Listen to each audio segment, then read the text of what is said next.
Yaxşımısızlar qarindoshlar. Bugungi darsning temasi NumPy kutubxonasi. Ya'ni hozirgacha xilijiq kutubxonlarni o'rgangan bo'ldik. DayTime, OS moduli, ya'ni OS kutubxonasi, CS kutubxonasi, uning boshqa oldingi soati texi, ya'ni Word tabanga aloqador, ya'ni database aloqador kutubxona o'rgangan bo'ldik. Endi bugungi kutubxona bo'lsa NumPy kutubxonasi.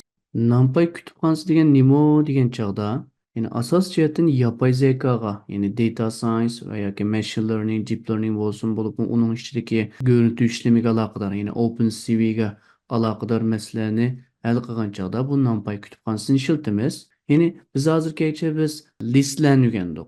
List. Normalde bir liste bir boyutluk. One dimensional. Listlerini öğrendik. Mesela bir çoğun tırnakların içine mesela xilma-xil elementi bo'lgan listlerini aldık. Ama bu yerdeki NumPy biraz yuqori seviyedeki bir boyutlu emas, yani one dimensional emas. Mesela dikkat qilgan bo'lsangiz bu yerda mesela bir qurda sanduqning ichida 7, 2, 9, 10 deb elementi bo'lgan bir tal sanduq bo'lgan bo'lsa, bu yerdeki NumPy kütüphanesi bu sanduqlarni shundoq bir holatga keltidiki bir qancha dimensional. Faqatla bir emas, uningdan ko'p bo'lgan 3 boyutli holatga keldi. Ya'ni 3 boyutli texmo ko'p boyuti bo'lgan, dimensional bo'lgan qandaq bu xil shaklda meni matematikada matrix deymiz. Mana bu xil holatga keldi. Bu xil holatga kelib qanday qildi? Buning ustida xilma-xil matematik ishlamlarni olib boramiz. Masalan, men bu yerga yozdim what is a numpy. Yine numpy degan nima desam, yana bu xil shaklda chiqarib bergan bo'ldi rasmda. Google'ga bisip qilib baksanız bo'ladi. Normalde amaliyotda biz o'rgangan listlar shu. Ama biz o'rgangan listlar faqatla one dimensional, ya'ni bir boyutliq. Ya'ni turkcha bir boyutliq, inglizcha one dimensional, uyg'urcha buning qarshiligini topamadim mesela bu kelimenin qarshiligini. Ya'ni normal bir listi bo'lgan bo'lsa, bu yerdagi NumPy'da bir boyutliq emas, texmi ko'p boyutliq listlar bilan hapilishimiz.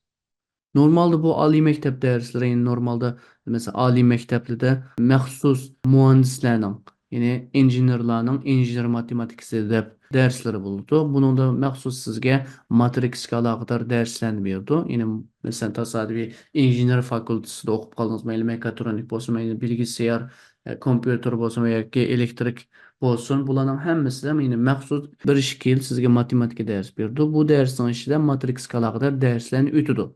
Çünkü bu matematik alakadar dersler o kadar mühim ki.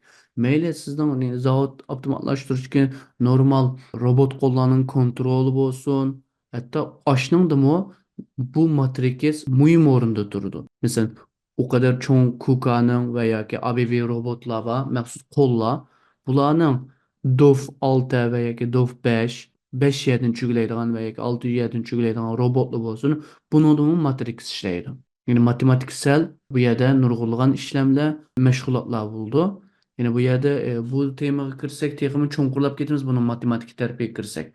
Ama yine çoğu, yine qanday xiyal işleydi o. Bayam degandek görüntü işlemleri, yüz tutuş sistemleri, mesela kameraga alaqadar projeler bo'lib qolib qolsa, yapay zekaga alaqadar projeler bo'lib qolib qolsa, data science ga alaqadar projeler bo'lib qolib qolsa, matematiksel analiz projeleri bo'lib qolib qolsa, bularning hammasida NumPy kutubxonasi ishlaydi. Bu biraz belki Ali mektepte okuyatkan bolsanız veya ki onundan yukarı bir seviyede bolgan bolsanız bunun nimdavatkanlığını düşünürsünüz. Çünkü zaten onun içine toldardınız yani mektepte. Ama bu dersten anlagan bolsanız biraz mevhum kalıdı. Ama fakat okul şekilde anlagan bolsanız dersini fakat siz bu yerde bir NumPy kütüphanesinin bağlılığını onun bu kütüphane arkalık yapay zeka alakadar yani artificial intelligence alakadar veya ki görüntü işlemi alakadar onun içindeki onun robotlar alakadar kandak hatta data analiz, matematiksel analiz bu narsalarning hammasiga qandaq bu kütüphanenin ishlatadiganligini bilsangiz yeterli. Yapay zeka yine bir sun'iy aql, sun'iy idrak kütüphanesining ekanligini bilsangiz yeterli. Agar yine qat'iy bo'lmagan chog'da yine texmo qabojiq deymiz, yine texmo zag'ir til deb aytgan chog'da biz hozirgacha data type'larning ichida o'rgangan listlar bor.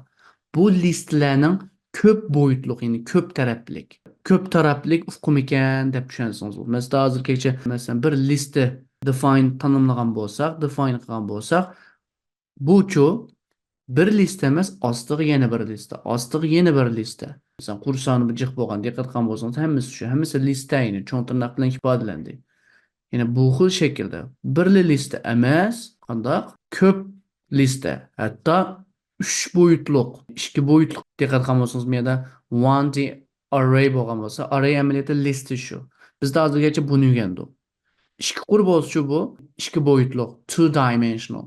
Hatta aqığa, yani üçüncü terbiye, x, y, z şeklinde bu xil şekilde araylarını, listelerini, san listelerini, san sandıklarını oluşturmakçı, creating qilmoqchi bo'lsak, delme-del bunun o'xshash, yani NumPy o'xshash kutubxonlarga ehtiyoj bor.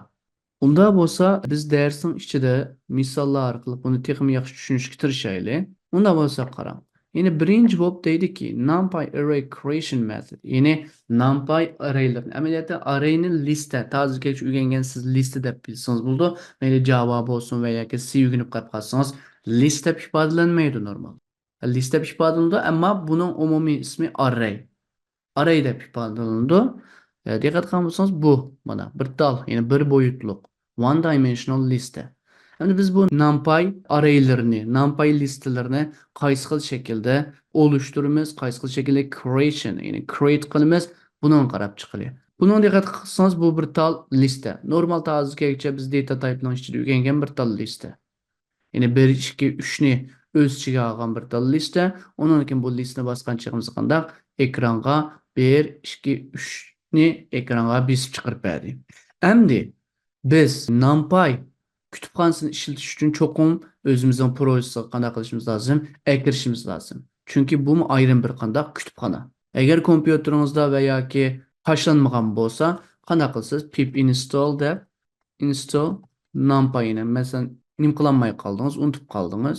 Diqqat qilgan bo'lsangiz, kirisiz, masalan, NumPy 1.26.2 eng oxirgi qandaq version chiqib bo'ldi, ya'ni versiyoni.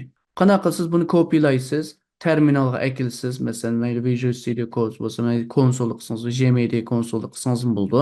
Qanday qilasiz kompyuteringizga buni qashlaysiz. Qashlagandan keyin normal bir shaklda NumPy'ni Python kodingiz qandaq tunigan bo'ldi. Ona bo'lsa, qanday qildik? Import NumPy. Yani NumPy kütüphanesine qanday qildim? Kirdim. Undan keyin bu nim degan gapdi? As np. Yani men NumPy kütüphanesine kirdim, ama buni qaysi xil shaklda ishlataman? Np shaklda qanday qilman? Ishlataman. Oldida men bir narsani degandim. Kod yozsangiz bo'ladi, as deb xohlagan bu yerda ismini yoza olasiz. Yani np qo'yamsiz va yoki xohlagan erkin qo'yamsiz, ali qo'yamsiz. Xohlagan shaklda bu ismni ishlatib qila olasiz. Ammo kodchilikda bir kültür, bir medeniyet bor degan to'p. Bu medeniyetde yine xalqaroda mayli qaysi millat bo'lsin, qaysi o'rin bo'lsin, shu yerdagilarni rahat tushunalish uchun NP shaklda ifodalaydi. Masalan, birisi NumPy'ni ishlatgan chog'da as NP deb bu xil shaklda ifodalaydi.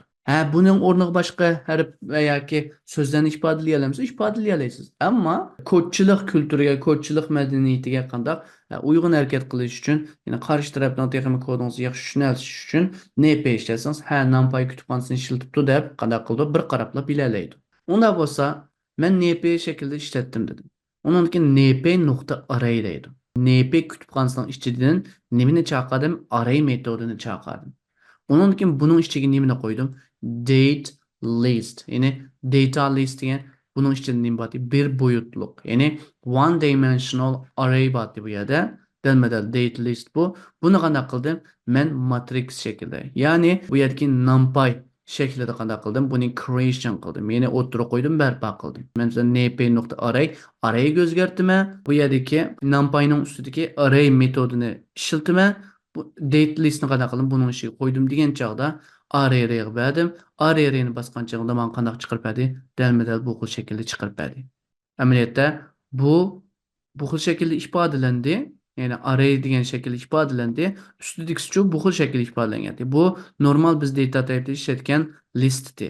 Bu bizning mayli one dimensional bo'lsin NumPy'dagi bu yerdagi listlarning ko'p boyutli, çok boyutli, more dimensional bo'lgan listlarni qanday ifodalash uslubi. Unda bo'lsa bu yerga qanday qildik? Bosgandan keyin bu yerga chiqqan bo'ldi.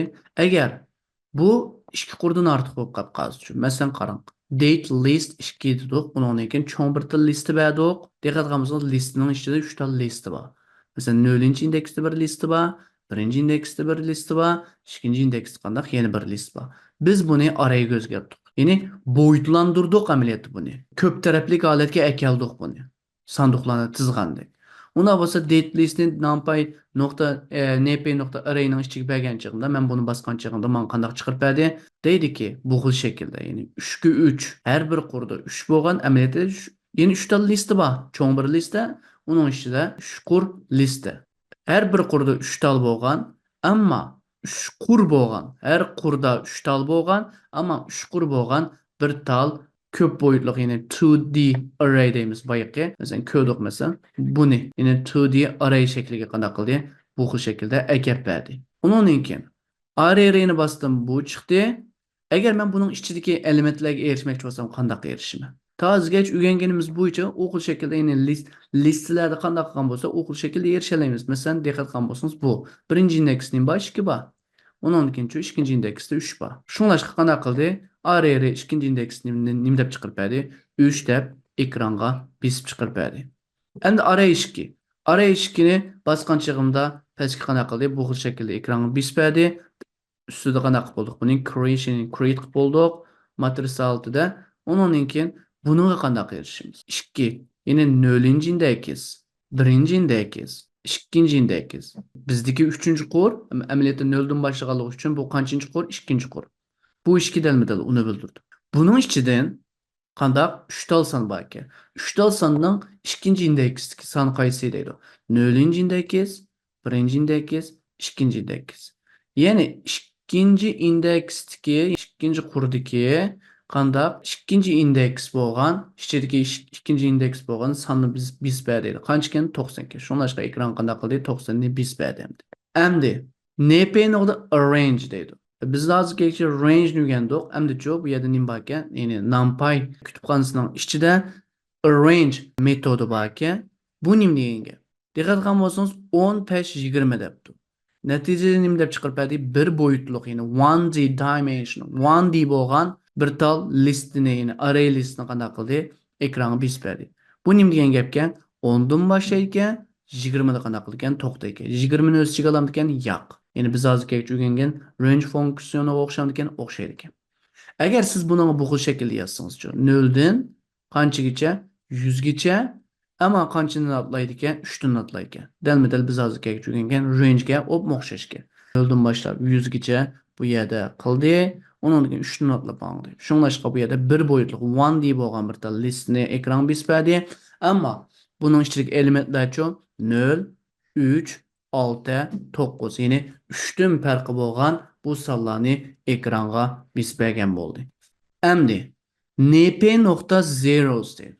Ya'ni NumPy kutubxonasining ichidagi zeros deb bir tal metod bor ekan, function bor ekan, buning ichiga 10 ni yozib. Bu nima degan gap? Bu dalma-dal bir tal listda creation qilsan, ya'ni create qilsan, barpo qilsan, ammo bular nima bo'lsin? Zero bo'lsin. Ya'ni zero degan inglizchalik nima?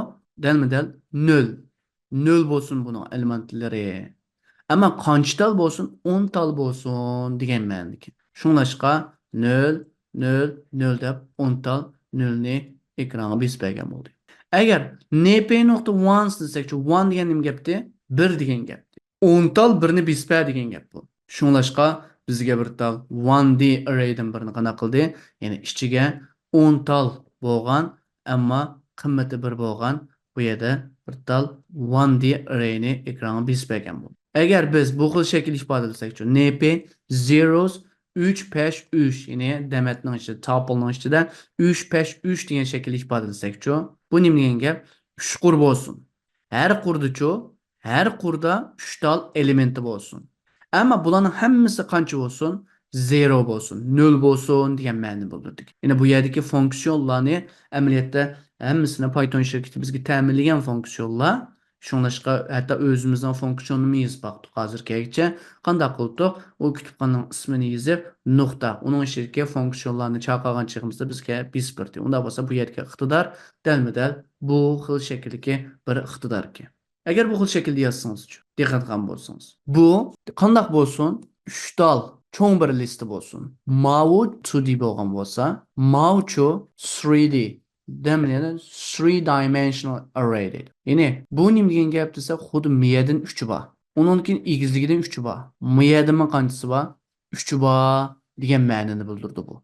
Unda bo'lsa, bu 0 0 0 0 buningdan 3 bor degan gap bu yerdan 3 bor. Undan keyinchi bu yerdan 3 bor, 3 qurba degan gap har birisidan bu yerdan 3 qurba degan. Undan keyinchi 3 qurba degan gap tiksiga 3 qurba degan gap bo'lsa, undan keyin har bir qurdagi 3 qurchu dalma-dal 3 tal samba har bir qurda degan ma'noni bildirdi. Unda bo'lsa bu 3D qandaq bir numpy array bo'ldi. Ya'ni array list bo'ldi. Bularning shirkamiz qancha bo'lsin debdik?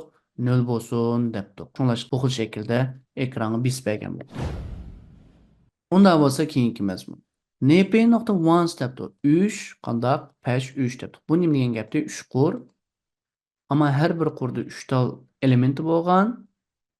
Ammo buning ichida nima bo'lgan? Once. Ya'ni birlar bilan tashkil topgan bir numpy array deydi. Agar bu xil shaklda yasoqchi. np.once 2. Bu nima degan gap? 2 qur bo'lgan. Ammo har qurdichu 3 tal elementi bo'lgan bir tal numpy array degan ma'noni bildirdi. Endi np.line space deydi. Bu nima degan gapga?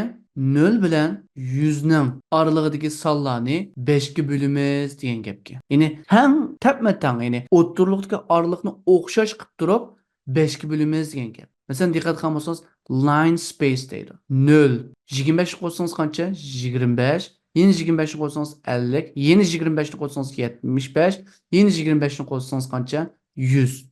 Qanchaga bo'lindi? 5 parchaga bo'lindi. 5 parchaga bo'lindi. Ammo har parchasining oralig'i qandoq? O'xshash. Buning oralig'i 25, bu ikkisining oralig'i 25, bu ikkisining oralig'i 25, bu ikkisining oralig'i 25. Demak, bu yerga line space bu ma'noni bildirdik. Agar siz 0 1 6 desangiz, bu-chu 0 dan 1gacha 6 parchaga bo'l, ammo bo'lgan chaqda har birisining oralig'i qandoq bo'lsin? O'xshash bo'lsin deydi. Haqiqatan 6 parchami sanab baqilib 1 2 3 4 5 6. Ammo 0 ga 0.2 ning oralig'ida qancha bor? 0.2. Bu ikkisining uchun 0.2. 0.4 bilan 0.6 ning oralig'ida qancha bor? Yine 0.2. Bu ikkisining oralig'ida 0.2. Bu ikkisining oralig'ida 0.2. Ya'ni o'xshash bo'ldi. Unda bo'lsa bu yerga line space ning iqtidori dalma-dal bu xil shaklda.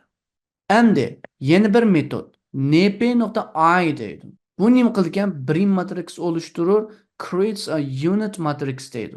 Ya'ni birim matrix deganda bu matematikaga texmi cho'nqurlab kirmay, bu yerda siz faqat buni tushunsangiz bo'ldi. 6 degan gap, bu yerga 6 yozi degan gap 6 qur bo'lgan.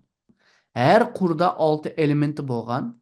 Ammo sol bulundan boshlab 10 bulungacha bütün ya'ni yan mundaq kurashtirsangiz, yan bir siziq sizildimi yerdan. Bir tal tüp-tüp siziq. Yani sol bulundan 10 bulunga bir siziq tassangiz, bir yantu siziqning ustiga kelgan bu yerga sonlarning hammasi nim bo'ladi? 1 bo'ladi. Biz buni unit matrix deymiz matematikada. Siz buni mishinchi tushunib tursangiz yetarli. Yeni bir qatimda bu yerdagi 6i 6 qur bo'lgan, ammo har qurda qandaq 6 elementi bo'lgan bir matrix. Yine numpy array. Ammo bu yerdagi unit matrix nimani bildirdi? Unit ya'ni birim matrix degan sol tarafdagi bo'lindi, o'ng tarafdagi bo'linggacha bir tuz siziq ustidagi bu yerga kelgan sonlarning hammasi nim bo'ldi? 1 bo'ldi. Hozircha bu xil shaklda bilsangiz yetarli. Una bo'lsa aqi. np.random. Randomni xil ishlatib baqdik. Yana qanday qildik? Avtomatik bir tal bizga create qildi, a random son create qildi. Create qilgan son nim bo'lishi lozim deydi? Init bo'lishi lozim deydi. Bu qancha bilan qanchaning oralig'ida ekan? 0 bilan 10 ning oralig'ida deydi. Shunlashqa creates a random int between 0 and 10 deydi. Ya'ni 0 ni o'z ichiga oladi ekan, o'z ichiga oladi ekan. Ammo 10 ni o'z ichiga oladi ekan, olmaydi ekan. Ya'ni 0 dan 9 gacha demakchi hisobda. 10 ni o'z ichiga olmaydi, 0 dan 9 gacha bir integer sonning birini qanaqa qiladi ekan? Üretir ekan, create qiladi ekan. Ammo 10 ni o'z ichiga olmaydi ekan. Hem de siz bu şekilde yazalamaykensiz. Yazalamaykensiz. Yani 0, 5, 10 deb yazmışsınız mı? Bu şekilde 10 deyiş arkalık ta 10'gacha 0'dan başlap 10'gacha bu yerdeki sallarni create qila olaykensiz, barpo qila olaykensiz. Yani NP numpy'ning ichidami bir random son create qiladigan bir iqtidor bormikan? Bor ekan. Unda biz buchu. Bu nima degan gap?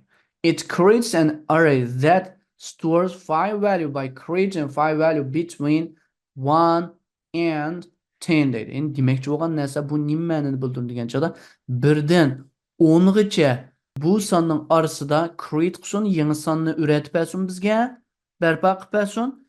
Ammo qanchatal qilib bersin? 5 tal qilib bersin degan gap. Ammo 10 ni o'z ichiga olamda yo'q, 9gacha. Yani bularning ichida 1dan 10gacha 5 tal sonni qanday qilib create qilib degan ma'noni bildik. Shunlashqa bizga ekranga bir tal array listdan birini chiqarib berdi. 1D bo'lgan ichida 5 tal element bor ekan. Endi bu xil shaklda yozsaqchi. Round deb initni yozmasaqchi. Diqqat qilsangiz np.random.round bu deydi creates 5 float values between 0 and 1 deydi. Yani bu nima degan gap?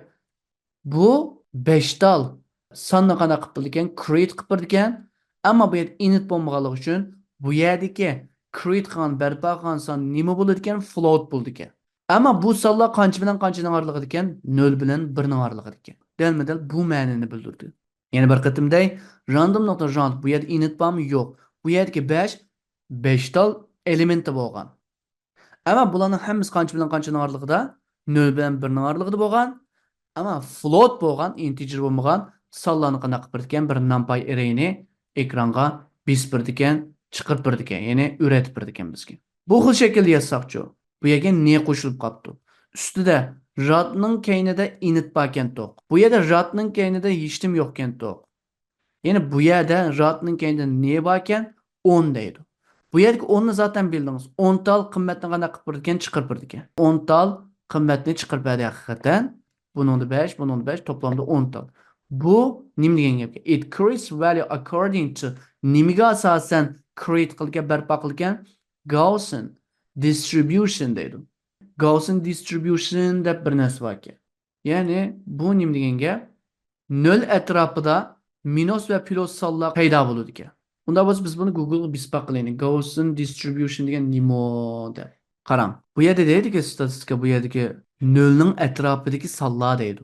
O'ttirsi 0. 0 ning atrofida qanaqa qilib berdi ekan? Sonlarni create qilib berdi ekan. Hammasini o'ttir 0. Ya'ni sol tarafdami son bor, o'ng tarafdami son bor demakchi bu yerda.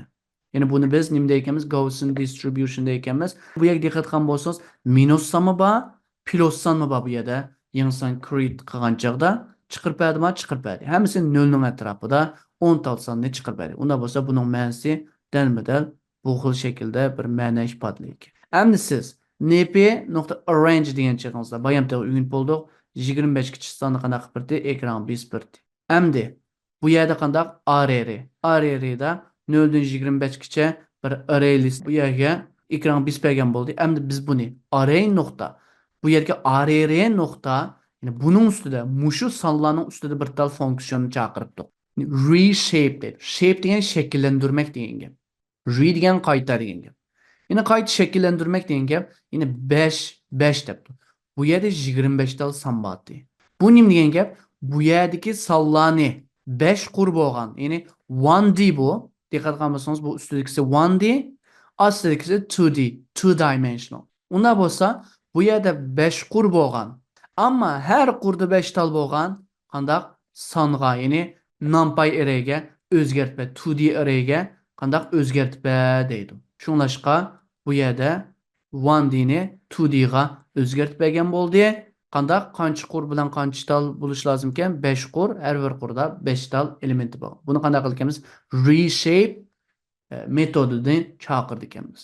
Agar siz buni bu xil shaklda chaqirsangiz 4 ga 5. Endi 4 qur bo'lgan, ammo har qurda 5 tal bo'lgan. Bulamda yo'q. Nima uchun? Chunki bu yerda mavjud son 25 ki. Siz 4 qur, har bir qurda 5 dan qilsangiz 4 ko'paygan 5 20 tal bo'lib qoladi. Boshqa 5 tal son. Unda bo'lsa, deydiki shunlashqa bu yerda xato berdi. Cannot reshape array of size 35 into shape deydi.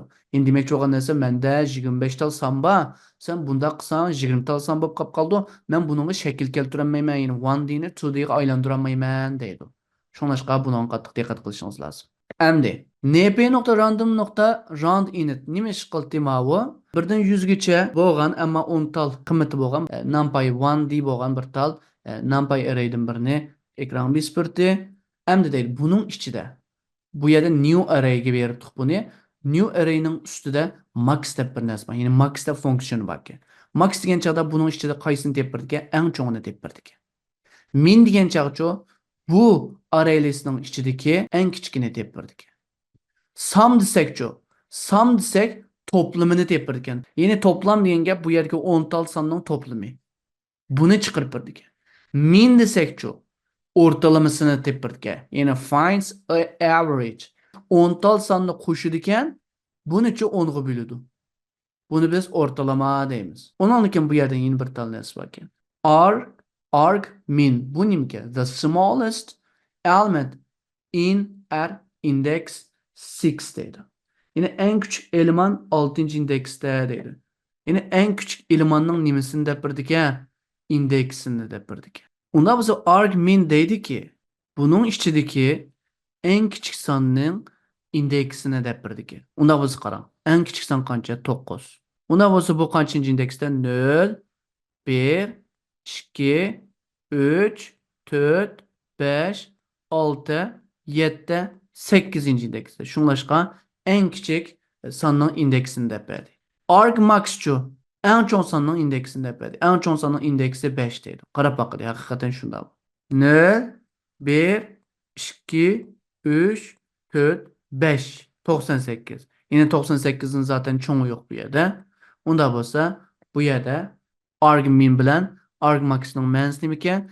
Eng kichik bu yerdagi array listning ichidagi eng kichik sonning indeksini deb birgan. Bu-chu array listning ichidagi eng cho'ng sonning indeksini deb birdik. Unda bo'lsa qarang. Determinant deb bir narsa bor. Mesela men buni qanday qilay? Copylay, Google'ga bispa qilay. Normalda bu yerda bir 3 bir matris, ya'ni array list bo'lgan bo'lsa, buning determinanti qanday hisoblandi degan chog'da bu yerda matematiksel formula bor. Siz bu yerga buningga matematiksel formulaga o qadar diqqat qilmang. Yani zaten agar bu muhandislik fakültesini o'qiyotgan bo'lsangiz, zaten bilasiz. Agar buni tek o'rganmagan bo'lsangiz, bu yerda bir formula bor ekan. Bu formul delmede bu xil şekilde bunun determinantını hesaplashdan formülü bu ekan deb bu kadar bilseniz yeterli hozir.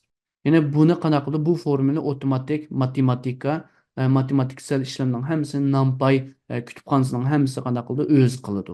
Bu yerga determinantini hisoblash. Masalan, ikki boyutli qo'yib qo'ygan determinanti a ko'paygan b ilingan c edi. C ga C ga dini ko'paytganga tang deganga 3 bo'lsa yine ayrim. Şunlaşqa bu yerda determinant deb bir narsa bor. Determinant tepishning bir tal formuli bor matematikada. Buni bilsangiz hozir yeterli. Şunlaşqa bu yerda qanday determinantini tepish deydi. Qanday determinantini topamiz? Masalan, topgan chog'da qo'l bilan topgan bo'lsak, matematik ishlam bilan topgan bo'lsak, bu xil shaklda topgan bo'lsakmi, ammo bu yerda bizga otomatik bizga qanday qildi? Determinantini NumPy kutubxonasi bizga chiqarib berdi. Ishlamlarning mashg'ulotlarini oddiylashtirib berdi. Bu nima degan gap? 1dan 10gacha 25 tal qimmatni qanday qilaman? Create qilaman. Ya'ni barpo qilaman. Undan keyin bu yerda 25 tal qimmat bor. Undan keyin men buni qanday qildim? Reshape qildim. Reshape qilsam 5 qur bo'lgan.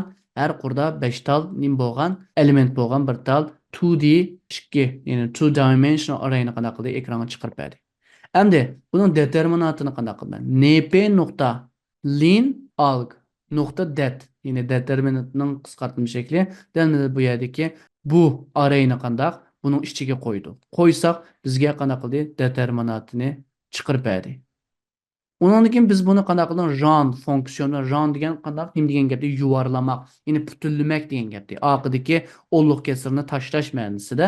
Ondan keyin biz buni roundning ichiga olsak qanday qildik? Oqidagi o'nliq kesirni bizga tashlab etdi. Ya'ni oqidagi o'nliq kesirni tashlab etib, bizga bu xil shaklda qilib berdi. Endi bu 5 qur bo'lgan, ya'ni 5 ga 5, 5 ko'paydigan 5 matris, ya'ni NumPy arrayning determinantini hisoblash bu. Agar ikkisi bo'lib qolib qolsa, xuddi buningga o'xshash. Mesela 2 tali bo'lib qolib qolsa qanday hisoblaydik?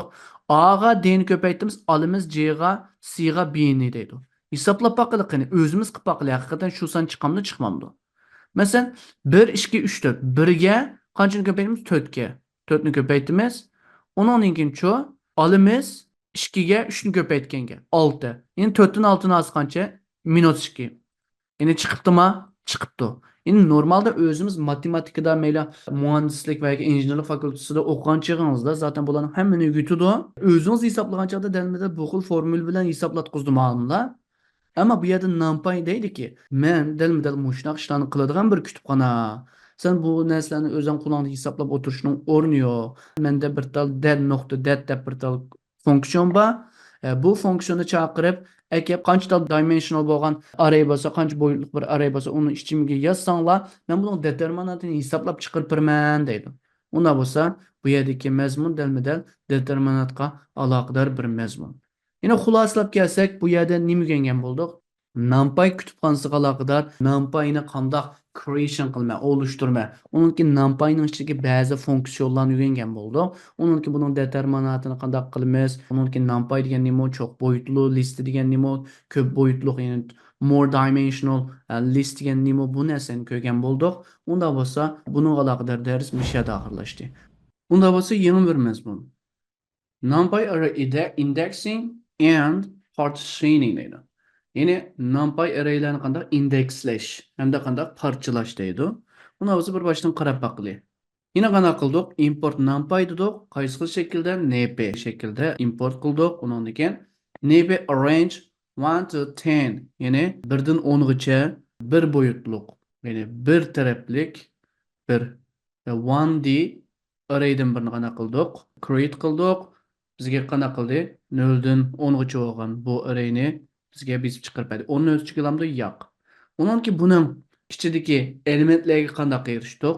Dalma-dal buning indeksini yozish orqali erishdik. Ya'ni listlarda qanday qilgan bo'lsak, NumPy array'lardimi u xil shaklda erishdik. Unda bo'lsa 0-chi indeks. Birinchi indeksning bor 2 bor. Shunlashqa birinchi indeksni bosqanchig'imizda 2 deb chiqarib berdi, ikkinchi indeksni 3 deb chiqarib berdi.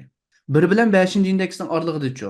Ya'ni 1 bilan 5-chi indeksning oralig'ida 2, 3, 4, 5. Bu yerda bu sonlarni besib chiqarib berdi. Bu nima degan gapga? 1 va 5 ning oralig'idagi indeksdagi sonlar deydi.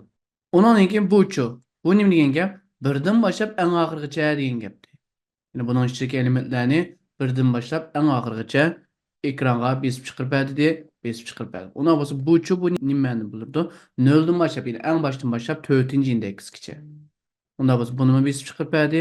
Bu-chu, ya'ni qo'shchikning birinchi va ikkinchi o'rnidagi ya'ni son yozilgan yerda qana ishlim yo'qkan, bu nima degan gapni bildirdi.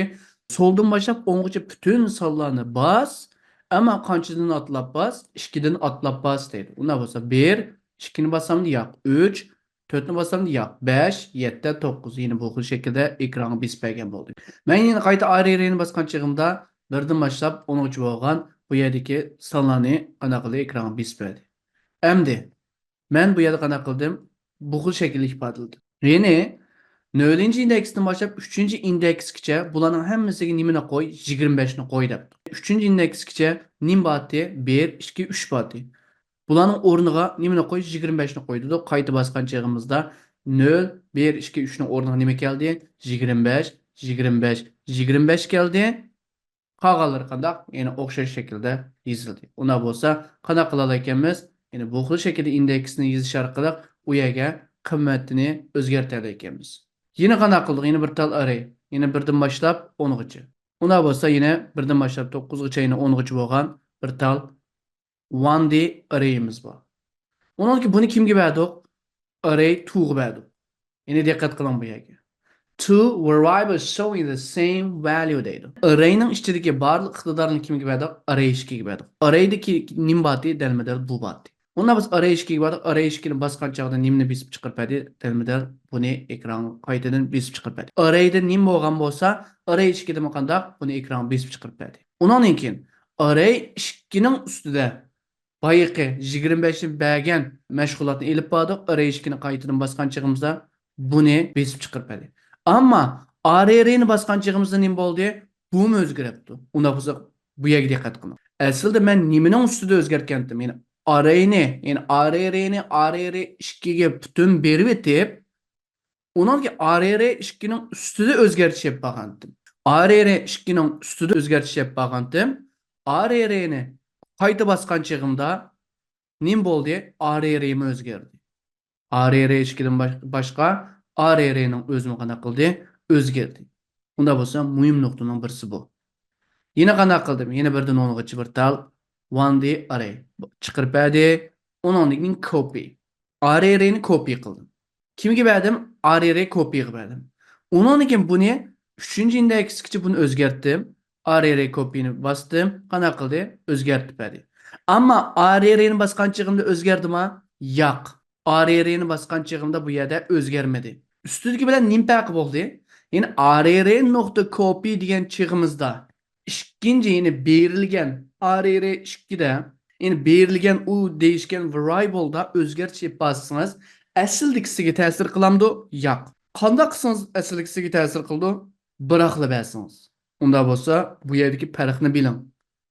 Biroqla bu xil shaklda ifodalagan chig'ingizda array 2ga o'zgartirish arrayga ta'sir qiladi. Ammo copy qilgan chig'ingiz uchun array copyning ustidagi o'zgartishlar arrayga ta'sir qilamdi? Yo'q. Unda bo'lsa bu yerdagi yana bir muhim nuqta bu. Endi bu yerda yana arrange 1dan boshlab 21gacha buni qanday qildim? One d array buni reshape qildim. Qanday reshape qildim? 4 qur bo'lgan 5 elementi bo'lgan har qurda bir matrixga, ya'ni more dimensional arrayga o'zgartdim. O'zgarsam qanday bir natija chiqadi? Dalma-dal bu chiqdi. Buning 0-chi indeksining 0-chi indeksi ne bo'ldi? Yani 0-chi qurning 0-chi indeksi nima? 1. Shunlashqa ekran qanday qildi? Bu yerda 1 ni besib chiqib berdi. Endi buning ustida bu xil shaklda yozmoqchimiz.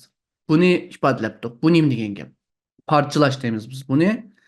Masalan, diqqat qilgan bo'lsangiz, bu yerda 4 qur bor. Har qurda 5 bor.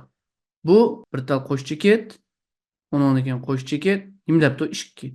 Nimani besib chiqarib beribdi bizga bu xil shaklning natijasi nima bo'ldi hozir? 1 2 6 7 11 12 16 17 ni besib chiqarib berdi.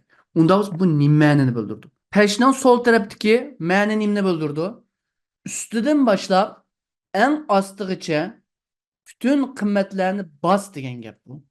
Ya'ni hech qanday bir cheklama bermaganligimiz uchun o'ng tarafdagi soldan boshlab o'ngga. Ya'ni 0-chi indeksdan boshlab 2-chi indeksga chiqqanda qilib bos. Shunlashqa diqqat qilgan bo'lsangiz, sol tarafdagisi, peshning sol tarafdagisi ustidan boshlab ostiga bütün hammani besib chiqadi. Besib chiqadimi? Chiqadi. Yani ustidan boshlab ostigacha hammani bosdi. Yani 1 2 6 7 11 12 16 17. Ama nimani chekladik? Nimani sınırlandırdık bu yerda? O'ng tarafdagisi. Yani sol tarafdan boshlab o'ng tarafga bo'lgan chaqda bu 0-chi indeks, bu 1-chi indeks. Bu 0-chi indeks, bu 1-chi indeks. Bu 0-chi indeks, bu 1-chi indeks. Bu 0-chi indeks, bu 1-chi indeks. Ikkini o'z ichiga olamdi? Yo'q. Unda bo'lsa bu yerga 3 4 5 8 9 10 13 14 15 18 19 20 besildimi bu yerga? Besilmadi. Unda bo'lsa yana bir misol. Bu nima degan gap? Ustidan boshlab ostiga 0 va 1-chi indeksni, o'ng tarafdagisi soldan boshlab o'ngga 0 va 1-chi indeksni qarab beqamiz. Sol tarafdagisi ustidan boshlab 0 va 1-chi indeks. 0 va 1-chi indeksni o'z ichiga olibdi. Unda bo'lsa mush ikkisini bosadi ekan. Bu xil shaklda cheklanmagan chog'da. O'ng tarafdagisi mushning ichidan sol tarafdan boshlab o'ngga 0 va 1ni. 0 1 qaysi? 0 1. Unda biz bu yerda 1 2 faqat 6 7 ni qana qildi? Ekranga bosdi. Agar bu xil shaklda ifodalasam-chi, ya'ni o'tirliqda pesh shu. 2 dan boshlab eng oxirigacha deydi. Bu nima degan gapga? Ustidan boshlab ostiga, ya'ni 0-chi indeks, 1-chi indeks. 2-chi indeks nima? Bu. Eng oxirigacha qaysi? Bu. Ya'ni dalma-dal bu ikkisini qana qildi? Ekranga besbergan bo'ldi. Unda biz yana bir mazmun. Filtering numpy array deydi. Yani numpy arraylerini filtrelemek deydi. Ona biz qarab bakalım. Bu yerda nima deydi? 1dan boshlab 10gacha bir tal array 1D arraydan birini qanday qilib ekranga besibdi. Besibdi. Undan keyin bu yerdagi array 2dan cho'ngmi debdi. Yani bu xil shaklda filtrlay olamiz. 2dan cho'ngmi degan chaqda 1 2dan cho'ngmi? Yo'q. 2 2'den cho'ng mu? Yo'q. Unda bo'lsa bu yoq qanday bo'ldi? False bo'ldi. 3 2'den cho'ng mu? Ha, true. 4 2'den cho'ng mu? Ha, true. 5 ta 9 gacha hammasi 2'den cho'ng. Shuningdek eng oxirgi qanday qildi? True ni ekranga besib berdi. Undan keyin 3'den cho'ng mu? 3'den qayerga kelgach false bo'ldi? Bu yerga kelgach, ya'ni 1'den 3 gacha false bo'ldi. Diqqat qilgan bo'lsangiz mana. Qolganlari true bo'ldi. Ammo buni bu xil shaklda ifodalaymiz ekanmiz. Ya'ni ARR 3'dan cho'ngmi deb buni yeni bir variable'ga berar ekanmiz. Bu variable'ni bosgan chaqda true yoki false dan iborat bo'lgan bu yerdagi arrayni ekranga bizga bisib berdi ekan. Undan keyin ARR ning ichiga buni beribdik. Yine tam tersi. Bayam 3'dan cho'ngmi deb bu true false ni ekranga bosgan bo'lsak, ARR'ni tekrar ARR'ning ichiga bu yerdagi true false ni tekrar keyniga yandırıp ARR'ning ichiga yozgan cheg'imizda bütün false'larni qanday qilibdi chiqarib yetibdi. Bütün false'larni chiqarib yetibdi, faqatla qanday qilibdi true ni ekranga besibdi. Muhim nuqta. Qanday qildi? 3'dan cho'ngmi deb buni filtrladi. 3'dan cho'ngning hammasini qanday qildi? True qilib berdi, qolganlarini false qilib berdi. Buni tekrar ARR'ning ichiga yozgan chig'imizda false bo'lganlarini olmadi, true bo'lganlarini qanday qildi? Oldi. Bu xil shaklda berdi. Buning ichidan yana qanday qildik? 5 dan cho'ngmi deydi. 5 dan cho'nglari qaysi true bo'ldi? 6, 7, 8, 9 true bo'ldi. Majkisi false bo'ldi. Emniyet bularning o'zi boyaqi bool value arrayga o'xshash bir tal variable mu? Ya'ni bir tal false true dan iborat bo'lgan bir tal lista. Buni yine qanday qildik? Yine array'ning ichiga qo'ydik. Boy ma'noga o'xshash qo'ymadik. Array 3 dan cho'ngmi degandan ma'noga berib qo'yganki, buni array'ning ichiga qo'ydik. Hozir uduli qanday qildik? Bu yerga variable ni bu yerda define qilmay, array 3 dan cho'ngmi deganni ham uduli qanday qildik? Array'ning ichiga yozgandik. Qanday qildik? Buning ichidagi, ya'ni 5 dan cho'ng bo'lgan sonlarning hammani qanday qildi? Bir listning ichiga elib, one d list qilib, ekranga besib chiqarib berdi. Unda bo'lsa, bu mazmunda bir xulosalasak, nima o'rgangan bo'ldik? Ya'ni NumPy arraylarining ustida, ya'ni array listlarning ustida indekslash, ya'ni uning ichidagi qimmatga qanday erishish, uningdagi mayli ko'p dimensional bo'lsin, bu yerdagi matrix, bu yerdagi listlarni qanday parchalaymiz, ayiramiz, unga qanday erishimiz, undan keyin uni qanday boolean value ga true false aylantiramiz, uni u yerdagi false qimmatni tashib qanday true valuelarni qanday erishimiz deganga o'xshash bu mazmunlarni o'rgangan bo'ldik. Unda bo'lsa, bu mazmunga aloqador dars mishada oxirlashdi. Unda bo'lsa yangi bir mazmun. Basic operation of NumPy arrays. Ya'ni NumPy arraylarining qanday asosiy, temel asosiy bo'lgan mashg'ulotlar deydi. Yine qanday qildim? NumPy arrayni, NumPy modulini kutubxonaga import qildim. Undan keyin np.array dedim. Bunun ichiga 5 tal element berdim. 10, 20, 30, 40, 50 ni buni qancha nim debdimi? Array 1. Array 1. İkincisininchi buniga 5 tal qimmat beribdik. Uni array 2 debdik. Array 1 nim bor? Dalma-dal 10, 20, 30, 40, 50 bor. Array 2-dichu 2, 3, 4, 5, 6 bor. Endi biz bu ikini qo'shib baqaylik.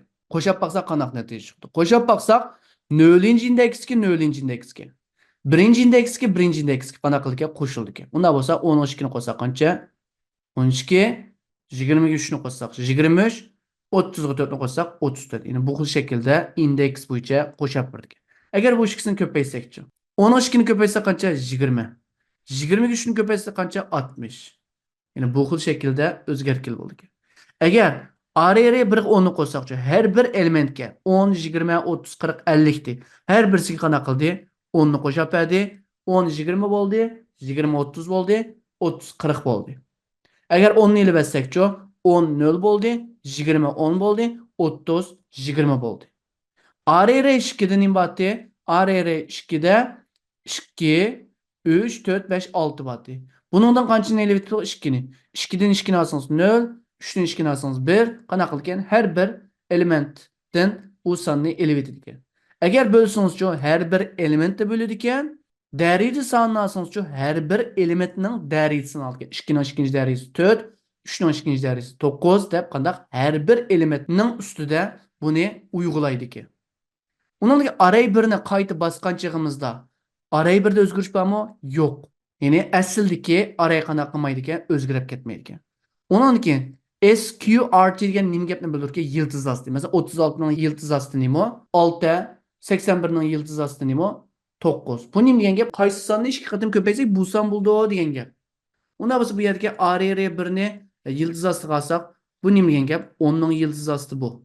20 ning yıldız asti bu. Her bir elementning ustida qanaqa qildi? Buni uyg'ulagan bo'ldi, buning ustida ijro qilgan bo'ldi. Unda bo'lsa, NumPy arraylarning, ya'ni asosiy, ya'ni matematiksel mashg'ulotlarga aloqador dars mishada oxirlashdi.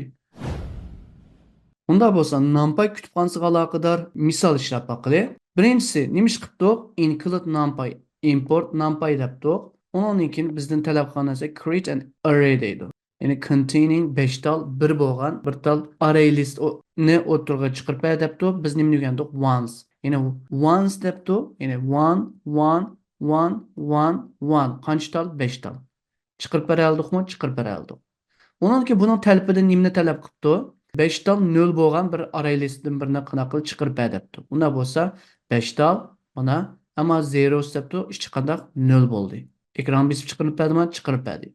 Ondan keyin bundan bizdan nimani talab qilibdi? Ya'ni 2 dan 100 gacha bo'lgan, ama 2 dan atlab mangan, ya'ni 2 ga butun bo'linadigan sonlarni ekranga besib berdi. Unda bo'lsa arrange 2 dan 100 gacha bo'lgan, qanday 2 dan atlagan chaqda bu sonlarning hammasi qanday 2 ga butun bo'linadigan sonlar. Ularning hammani qanday qildik? Ekranga besib bergan bo'ldi. Ondan keyin create an array with 5 and 10. Ya'ni demakchi bo'lgan narsa nima degan chaqda bu yerdagi once, ya'ni har bir elementi bir bo'lgan 5 tal arrayni qanday qil 10 ga ko'payt. Buningdan chiqqan natijani qanday qil ekran besib chiqarib debdi. Qanday ekran besib chiqarib turibdimi? Chiqarib turibdi. Endi deydiki bizga 4 qur bo'lgan, har bir qurda 4 elementi bo'lgan, ichidagi elementlari 1 dan 16 gacha bo'lgan bir tal array list matrixni qanday qilib create qilib debdi. Qanday qildik? np.arrange 1.1 qanday 17. Bu sonlarni qanday qildi? Bizga create qilib berdi. Undan keyin buni qanday qildi? Reshape. Buni qaytadan tekrar reshape qildi. 4-4lik qilib reshape qilgan chaqda dal bizga bu natijani chiqarib berdi. Buni da bizdan nima talab qildik? 4-4lik bir tal unit matrixdan birini qanday qil chiqarib debdi. Unda biz qaysi funksiyonni o'rgangandik biz? np.i buning ichiga 4. Ya'ni 4 qur, har qurda 4 tal elementi bo'lgan, ammo soldan boshlab o'ng taraf ostigacha bütün yantu sızlıqdan hammasi bir bo'ladigan shaklda bizga ekran besib chiqarib berdi. Undan keyin deydi bizdan bir tal random sondan birini qanday qil, o'rgatib bu sonni qanday qil 5 ga ko'payt deydi. Random sonni ko'paytib 5 ga ko'payt deydi. Undaq bo'lsa np.rand dedi bir tal sondan birini o'rgatib berdi, uni qancha ko'paytirdik? 5 ga ko'paytirdik. Natija qanday qildi bu yerga chiqdi. Aslicha Gaussian distribution degan hukm bo'yicha ya'ni 0 ning atrofida minus soni bo'lgan, butun soni bo'lgan, ya'ni musbat soni bo'lgan 5-5lik matrix, ya'ni 5 qur bo'lgan, har bir qurda 5 elementi bo'lgan bir tal matrix array listni birini qanday qil create qil deydi. Unda biz buni qanday qildik? Ya'ni round ne 25 debdik. Undan keyin buni reshape qanchalik 5-5lik reshape qanchag'imizda dal bizga Gaussian distribution shaklida bizga bu yerda bir tal matrixni chiqarib berdi. Buni nima deydi bizdan? Deydiki create an array deydi. Bir tal nima qil deydi? Array oluştur. Bu array qancha bilan qanchaning oralig'ida? 1 bilan 5 ning oralig'ida. Ammo qancha parchaga bo'linsin? 20 parchaga bo'linsin deydi. 20 parchaga bo'linsin, ammo har ikki parchaning oralig'idagi sonlar qanday bo'lsin? O'xshash bo'lsin deydi. Bu ikki sonning oralig'i o'xshash. Bu ikki sonning oralig'i o'xshash. Bu ikki sonning oralig'i o'xshash. Bu xil shaklda qanday qil ekranga bisba deydi. Unda biz qaysi funksiyonni o'rgangandik? Line space. 1 dan 5 gacha 20 ga bo'l deydi. Array indexing, ya'ni indekslash. 0 dan 101 gacha sonlarni o'rgatdik, undan keyin buni reshape qildik 10 ga 10. Unda bo'lsa 10 ga 10 qanday qildik? Bu yerga indeksladik. Ya'ni matrixdan birini ekranga chiqarib berdik. Endi buningdan deydiki bizga bu xil shaklni 4-chi indeksdan boshlab eng oxirgi bisba. Ya'ni biz hech qanday o'tirib pesh yozma yozgan chig'imizda bu nima degan gapdi? 0 ni olamdi, 0-chi qurni yo'q. 1 2 3. Ya'ni dalma-dal 40 chiqqanda qilma, bu yerga chiqqanda qilmaydi, olmaydi. Qayerdan boshlab bo'ladi? 41 gacha. Ya'ni ustidan boshlab eng ostigacha buni besib chiqarib beradi. Bu nimani bildirdi? Ya'ni ustidan ostigacha, ya'ni 6-chi indeksdan ustidan ostigacha bo'lgan oraliqda 6-chi indeksdan eng oxiriga chiqib, ammo soldan o'ng bo'lgan chaqda 4-chi indeksdan qanday o'ng tarafgacha hammani qil deydi. Unda bo'lsa qarab baqili. 6-cı indeksda nim bor? 0, 1, 2, 3, 4, 5, 6. Bunun hammani qanday qilib ekranga bosadi ekan. Sol tarafdagi cheklama bo'yicha. Ammo o'ng tarafdagi shu 4-cı indeksdan boshlab. 0, 1, 2, 3, 4. Bunu qanday qilgan? 65, 75, 85, 95. Yani 65, 75, 85, 95 en oxirgacha. Ta 70, 100. Bu yerga qanday qildi? Bu yerdagi bu atrofdagi bu sonni indekslab berdi. Ya'ni parchalab berdi. Undan bo'lsa buni bu xil shaklda qilsaqchi, bu nima degan gapdi? Ustidan ostiga aytgan chaqda 0-cı indeksdan 3-cü indeksgacha. Ya'ni buni deydi. Mush ikki qurinli al 3-cü indeksni o'z ichiga olamdi? Yo'q. Undan keyin bunun ichidan 2-ci indeksdan 4-cü indeksgacha. 2-ci indeks qaysi? 3. 4-ni o'z ichiga olamdi? Yo'q. Unda bo'lsa 3 4ni o'z ichiga oldi. Unda bo'lsa ikki qurindan 3 4 13 14ni qana qildi? Ekranga bis bergan bo'ldi. 23 24ni bis beribdi. Nima uchun? Chunki 0 1 2 kana. 3-cü indeksni o'z ichiga olmaydi 0 1 2. 3 qurini. Toplamda 3 qur bo'lganligi uchun 23 24ni qana qildi? Bis beribdi. Unda bo'lsa bu xil shakl ifodalash uchun ustidan 3-cü indeksgacha hammani qil, ammo 1 deb yozib qo'yibdi. Bu nima bo'ldi? Bularning hammani al deydi. 0 1 2. Bularning hammani al. Buni olgandan keyin 1 yozib qo'yib. Nima deb chiqarib turibdi? 2 12 20. Ya'ni demakchi o'g'ini mana 0-cı indeksdi. Bu 3 qo'rining 0-cı indeksdi. Soldan boshlaganda. Bu-chu 1-ci indeksdi. Unda bo'lsa 1-ci indeksning bor 2 bor, 12 bor, 22 bor. Ya'ni ustidan ostiga aytganchada shunglashqa soldan o'ngga nisbatan mana qanchinchi indeks? 1-ci indeks. Ustidan ostiga sanagacha 3 qo'r, ammo buningdagi 1-ci indeksni qanday qil ekranga bisbadi. Shunglashqa bu yerda 2 12 22 ni ekranga bisbadi. Bu jo'msa ustidan ostiga 3-ni yeni 3 qo'r 0 1 2-ci indeks. Bu-chu 1-ci indeksdan 2-ci indeksgacha. Degan gap, nima degan gap? Yine 1'ni öz ichiga al, ammo 2'ni öz ichiga olma, yine 1-ci indeksini o'xshash, boyaga o'xshash. Yine 2 12 20 ni 2'ni qanday qil ekranga bisba degan gap bo'ldi. Yine ustidagi bilan o'xshash ma'noni bildirdi. Endi bu-chu yine ustidan ostiga hammani qanday qil al. Ammo soldan o'nggacha 9-cı indeksini al deydi. 9-cı indeks. 0 1 2 3 4 5 6 7 8 9. Unas 10 20 üstüden astıqcha hammani al 30 40 50 60 deb 100 ga chiqqanda qararkan chiqarib bergan. Qarab boqing. 10 20 mana 100 gacha hammani qana qildi ekranga besib chiqarib berdi. Unda bo'lsa array operation mashg'ulotlar, ya'ni ko'paytirish bo'lishga aloqador. Bu yerda yana bir mazmun chiqibdi mana. Since the arrays are run with random numbers, your result will not be the same as here deydi. Qarang. Array bir tal random son o'rgatibdikmi? O'rgatibdik. 9 tal. Bunu qancha ko'paytirdik? 5 ga ko'paytirdik. As types init bunun tipi nima bo'lsin? Init bo'lsin. Reshape bu qanchaga qancha matrix bo'lsin? 3 ga 3 matrix bo'lsin debdi.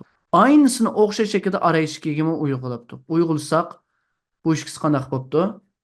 Farqli chiqibdimi? Farqli chiqibdi. Nima uchun? Chunki bu random son. Yani bu yerdeki üstteki array 1 bilan array 2'ning ichki sonlarning o'xshash chiqmasligidagi sabab nima? Çünkü bu random. Yani kompüter özü üretip durdu. Şunlaşqa farqli. Ondan ki bunu qancha ko'paytdi? 5 ga ko'paytdi. Mesela nima uchun 5 ga ko'paytdi? Tasodifiy ulug' keltirsam bo'lib qoldi. Mesela 1 bo'ldi. 1 ga 5 ni ko'paytsa va yoki 0.8 ga 5 ga ko'paytsa 4. Degan o'xshash 4 bundan kelgan bo'lsa, undan ki bu yerda as type bunun tipi nima bo'lsin? Yani bunu yeni öğrendik. Mesela bunun tipi nima bo'lsa integer. Şunlaşqa aqidagi ulug' kesir sonlarning hammani qanday qildi? App tashlab etdi. Bunun tipi init bo'lsin. Bunu qaysi xil shaklda reshape qildik? 3 ga 3 matrix shaklda reshape qildik. Shunlashqa ekranga bu xil shaklda natija chiqib berdi. Agar as type initni demagan bo'lsangiz, bu yerda ulug' kesir son chiqdi. Buni qattiq diqqat qiling. Ya'ni bu yerda yangi bir mazmun o'rgandik, yangi bir fonksiyon. Bu yerda 5 ga ko'paytdik. Bu 9 tal sonni. Çünkü ulug' kesir santi 0.dan nechadan iborat bo'lgan ulug' kesir santi. Buni qanday qildik? Initga aylantirdik 5 ga ko'paytib bo'lgan sonni har birisini. Ondan keyin buni reshape qildik. İkisi o'xshash chiqmadi. Ondan keyin bu ikki matriksni toplaydi debdi. 4 ga 4 ni qo'shgancha 8. 0 ga 0 ni 0 ga 1 ni qo'shgancha 1. 0 ga 0 ni qo'shgancha 0 deb har bir o'xshash indeksdagi sonlarni qanday qildi? Ustidan qo'shish elib beribdi. Neticesi bu çıktı. Bu ikisini köpeytip qap qalsaqçı oxşaş. 4 4'nü köpeytsək qancha 16. Şunlaşqa bu yerdə 16 çıxdı. Yəni oxşaş indeksdəki sallarını köpeytipdi, bu nəticə çıxıbdı. Əndi array birinin min deydi. Min degan nim gapdi? Bütün sallarını qo'shdi, qancha tal son bo'lgan bo'lsa, shuni bo'lib birdi, o'rtacha qiymatini chiqardi. Array 1.samcho bütün sallarını qo'shib natijasini chiqardi. Unda bo'lsa 15 chiqibdi. 15 haqiqatan 15 chiqimni qo'shib baqiliqini. 4 qo'shimiz 3, 7, 3 bilan 10, 4 bilan 14, 1 bilan 15. Unda bo'lsa natijasi 15 chiqdi. Unda bo'lsa bu mazmunda ya'ni NumPy'ga aloqador bir mashqlarni ko'rgan bo'ldik. Bugungi NumPy'ga aloqador darslar hamda mashqlar mishada oxirlashdi. Aman bo'linglar.